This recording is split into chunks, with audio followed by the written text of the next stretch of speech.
When you think about getting into professional sport, there are many key messages, and this is the third one in the chapter that I wrote for a book which is yet to be published. And this subheading is that sport changes lives, and that there are ripples that occur when we serve athletes, and they should not be underestimated. Let's talk about what those ripples mean.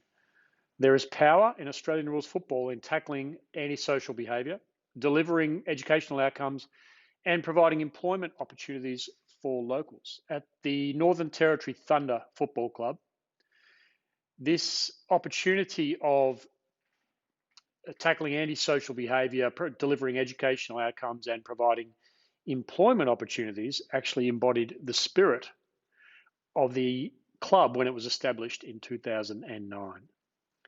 In 2010 or late 2010, I approached the club with a cost-effective plan to take on a sports medicine coordination role, providing a full service. Now, I stayed for 2 years. In that time, the senior team won the league championship and were second place the following year. The junior team were Division 2 national champions, and the ripples were palpable. They don't persist to the day the club has disintegrated. The team had an extraordinary number of Indigenous players, and the joy across rural communities was equally extraordinary.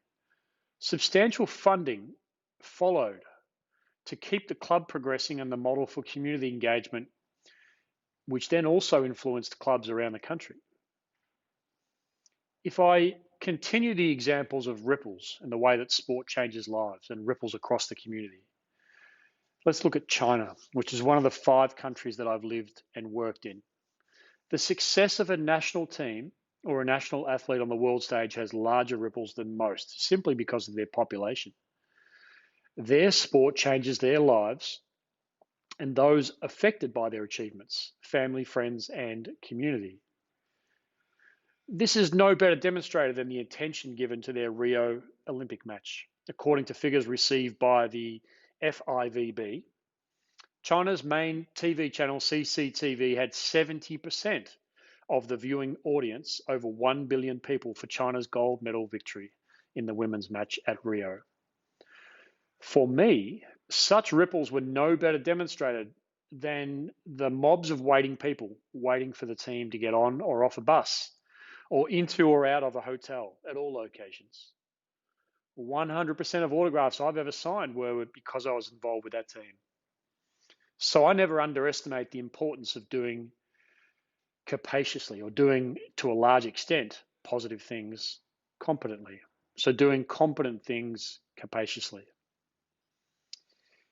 So sport will also change your life, not just those of the athletes and the family and friends and community of the athletes.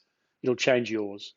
There's a rich tapestry of stories behind the many names that I've been given in my life as a performance sports physiotherapist. My parents named me Gregory Day.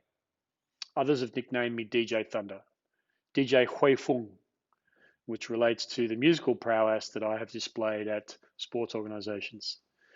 A football coach used to tell his junior footballers to see the fizz. Most of the junior players didn't ask me or seek out my real name. They simply referred to me as the fizz from then on.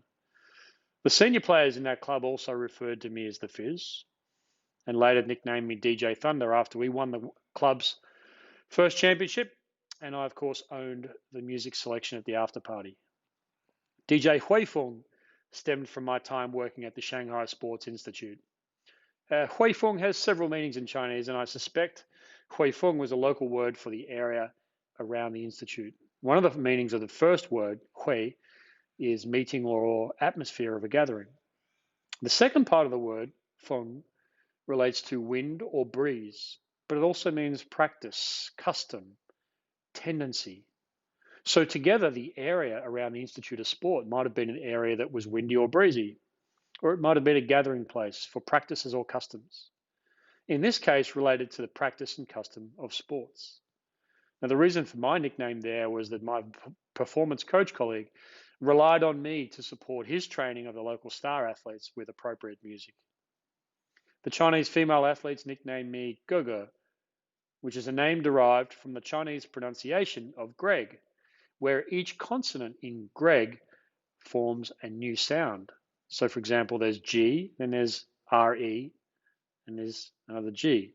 So that's pronounced as ge. Now the Shanghai handball girls would abbreviate ge to ge, which in Chinese means big brother or princess, depending on the tone of the word. So you could say ge or ge, which means big brother or princess. So I answered to either of these, and my female Chinese athletes loved that I could play up to that kind of nickname.